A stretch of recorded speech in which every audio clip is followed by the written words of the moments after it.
So Trump has basically been denied his Alligator Alcatraz concentration camp, and we're going to talk about this in a minute. It was not exactly what it seemed like now that it's been shut down, but luckily he's found another kind of and this there's two things going on here. Like first of all, there's the human rights abuses that go on at these facilities, but I'm realizing quickly that like most things that Trump does, this is also a way to just launder money and do basic graft.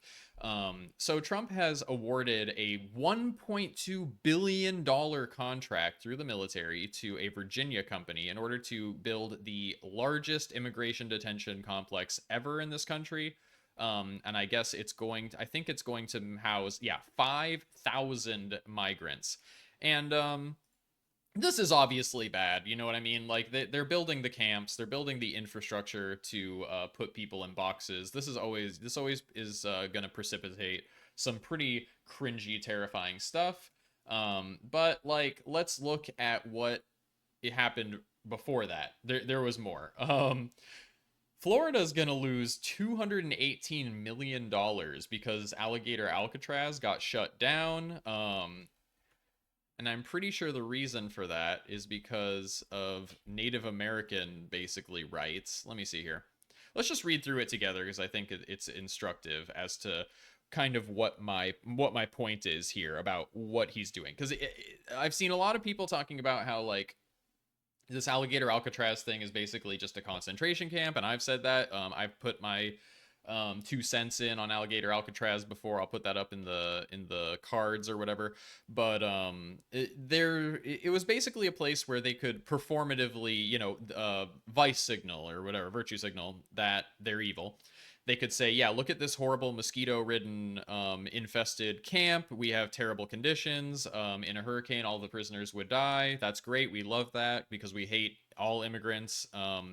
What it wound up actually being now, in hindsight, is not quite as nefarious. It was horrible for everybody who went, to be sure, but a lot less people went than we expected, and of course then the thing just got like immediately shut down. So it kind of feels more like a publicity stunt now in hindsight.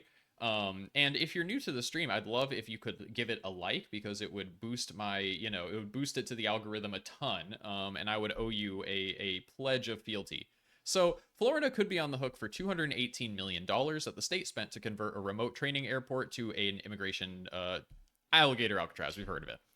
The center may soon be completely empty as a judge upheld her decision late Wednesday, ordering operations to wind down indefinitely. Shutting down the facility for the time would cost $15 to $20 million up front and then another 15 to 20 to reinstall if they're allowed to reopen it, which is seeming unlikely to me.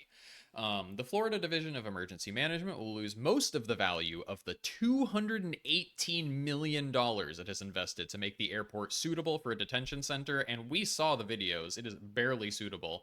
Unfortunately, Democrats haven't really used their oversight ability. Like, they haven't been forceful about it at all. So we really don't have a strong idea of how bad it was, but we know that just from what Representative Maxwell Frost saw, we know that it was quite bad.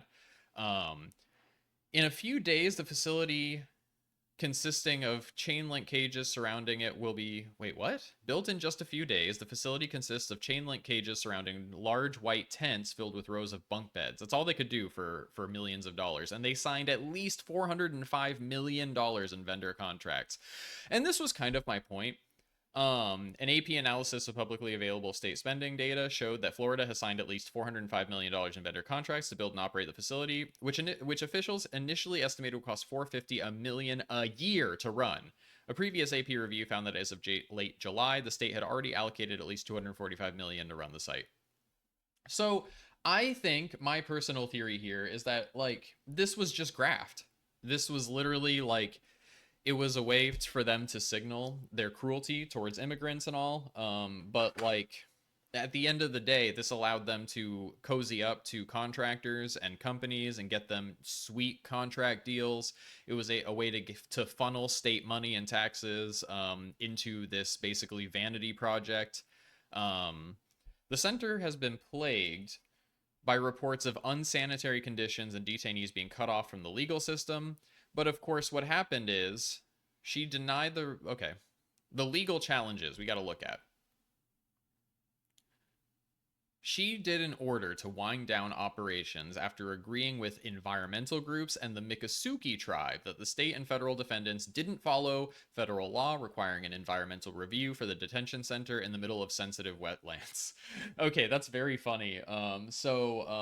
This was actually Alligator Alcatraz was a abundance project. You know what I mean? They tried to skip those cumbersome and irrational environmental review, regulations. They got right to build. They just build, baby, build. They did the abundance bro thing. But of course, it didn't work out. They violated the rights of a bunch of Native American tribes, and of a Native American tribe.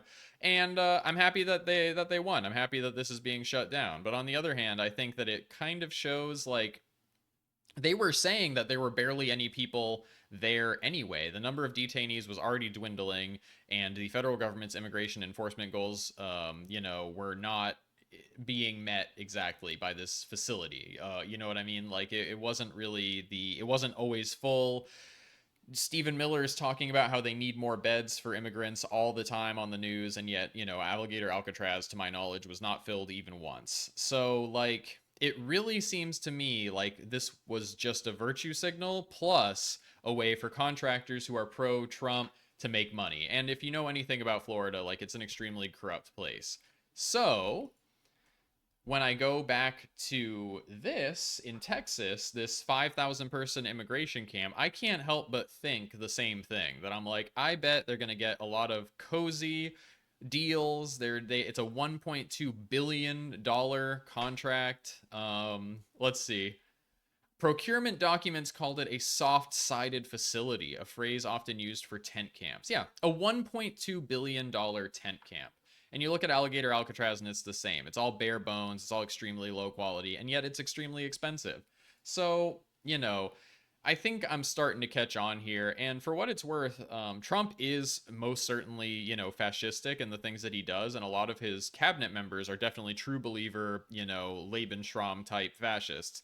But the man's heart is in the grift. The man is a reality TV show host and a scammy New York real estate guy through and through. So, like, I think that's what we're seeing here with these camps in a lot of ways, and that the Trump signature that's being put on it is the fact that it's a way to, funnel money it's basically a big money laundering operation, like everything.